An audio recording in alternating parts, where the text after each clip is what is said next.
Today, I'd like to talk about an approach to lab hand illusion using the neural network model. Lab hand illusion is an illusion related to the sense of body ownership and perception of one's body past location.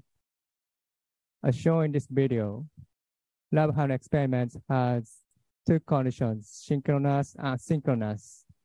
It is known that it's a visual stimulation of stroking the rubber hand is not synchronized with the tactile stimulation of the hand. The illusion is hardware generated. There's two measures to evaluate the rubber hand illusion. One is the sense of body ownership based on subjective reporting, and the other one is the proprioceptive drift that shifts the perceived hand position in the direction in which the rubber hand is located. It is generally believed that there is a correlation between these, and often proprioceptive drift has been used as a proxy for the sense of body ownership. However, some research results can start on these relationships. So, we model the rubber hand experiment by simulation to investigate the principle by which the proprioceptive drift can occur. Firstly, our model was trained with visual, tactile, and proprioceptive sensations data. And then we conducted some experiments using the trained model with illusionary condition data. To simulate the rubber hand illusion, we created a model of arm on Unity, and we incorporated the stimulation ball and the camera in a virtual three-dimensional space. In this simulation, the camera was positioned to look down on the hand, and the obtained image was used for the visual data. The proprioceptive data was the x-coordinate of the virtual participant's hand position.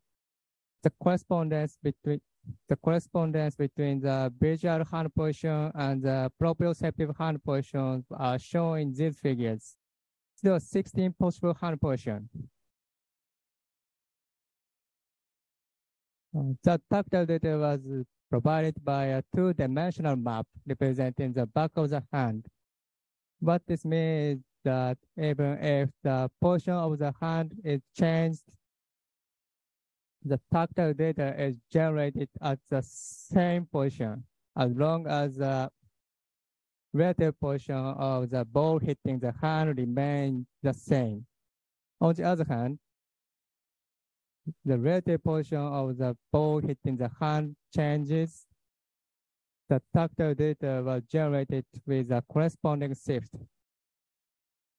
Additionally, tactile data has two levels of values depending on the strength of the contact.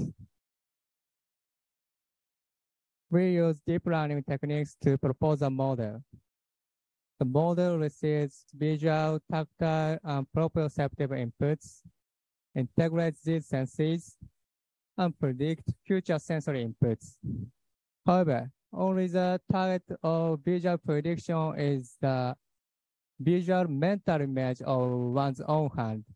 That doesn't include a ball. This will work in later experiments. We experience consistent vision, touch, and proprioception relationships in everyday life. So in the same way, the model was trained with two conditions of consistent data. One is the data on the tactile sensation occurred when a ball collided with a hand, and the other one is the data on the observation that tactile sensation does not occur when a ball collides with something other than the hand. This is a condition that the hand is held out in front of the virtual participant.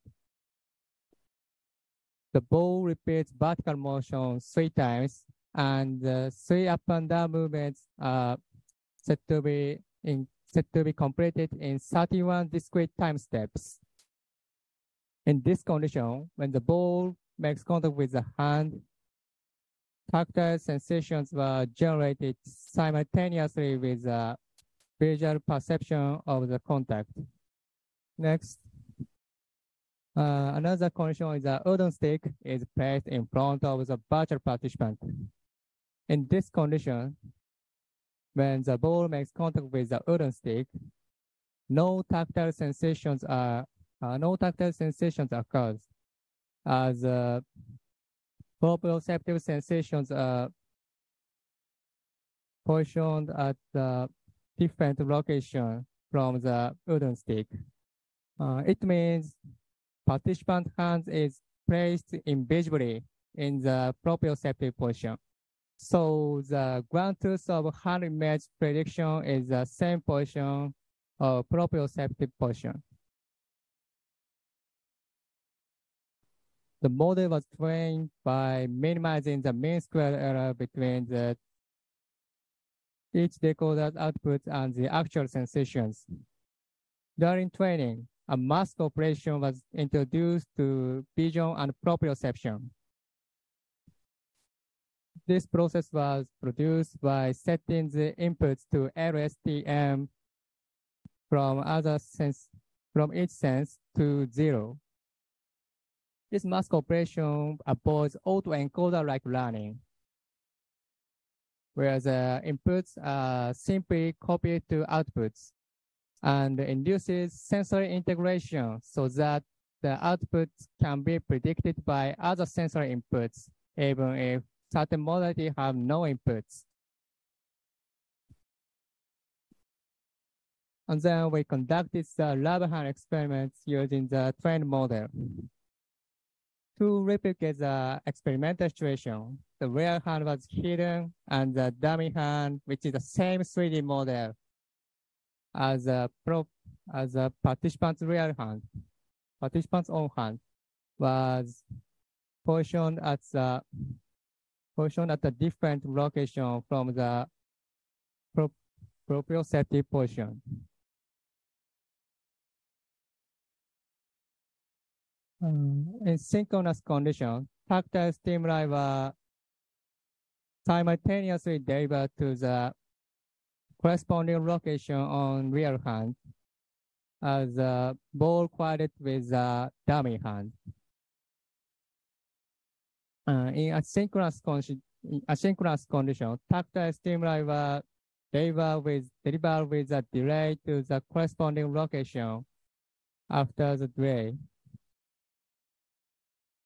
collisions. Tactile stimuli were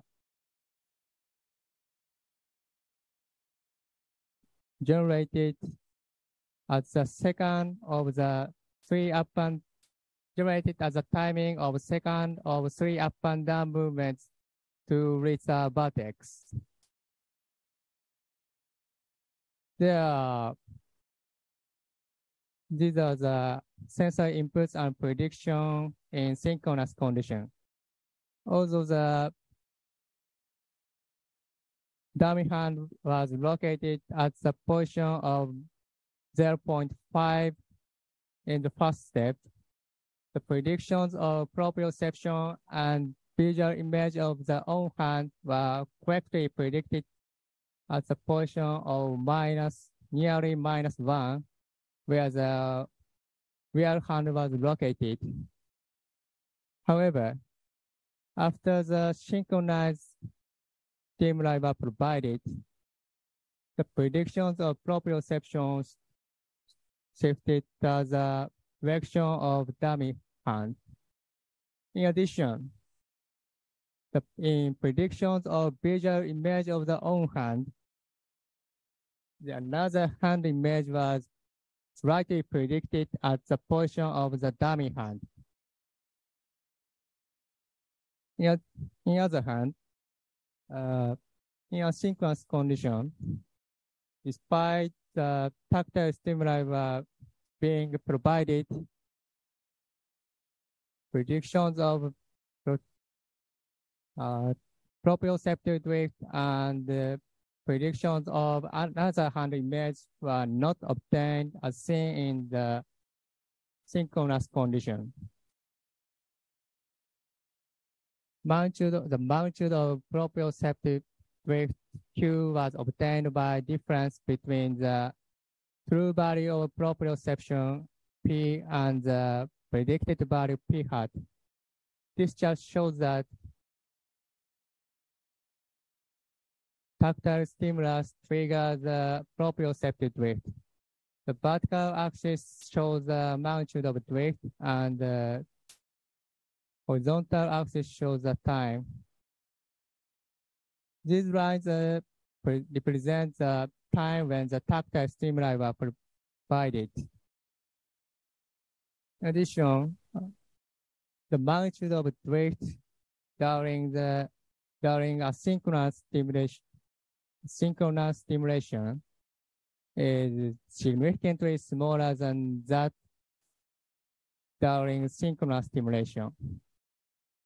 Based on this, it is concluded that the proprioceptive drift occurs in accordance with the lab hand experiment. And then we conducted additional experiment using a udon stick instead of the dummy hand. It is known that the strength of the rubber hand illusion is reduced in the case of a non-identical object. Inputs are the same, so the basically same as the experiment using a dummy hand.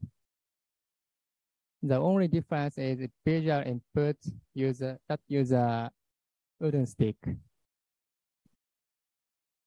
The same is true of asynchronous condition. These data were inputted to the model in the same way, and the proprioceptive drift was calculated. The right figure shows the magnitude of the drift in this experiment. Comparing this with the dummy hands one, the magnitude of drift minimal for the both synchronous and asynchronous stimulation. Finally, we conducted we evaluate the evaluate the magnitude of drift each distance between the real and dummy hand.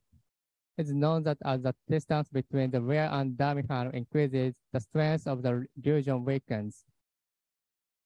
In this situation, the dummy hand was placed at 6 different positions, and the position of the real hand was fixed at -1. So to evaluate the magnitude of drift, maximum magnitude before the next tactile stimulus was measured, and this measurement was done for each 3 tactile stimuli, like these. And then the average of these 3 points was plotted here and done the same way for each portion of the hand.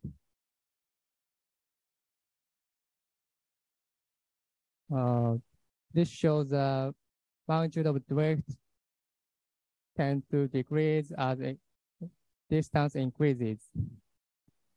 I conclude this presentation. We introduced the multi-modal predictive model that induces proprioceptive drift in stimulating the rubber hand region. And our model demonstrated some properties similar to those observed in real experiments by employing simple predictive learning mechanisms. That's all. Thank you so much.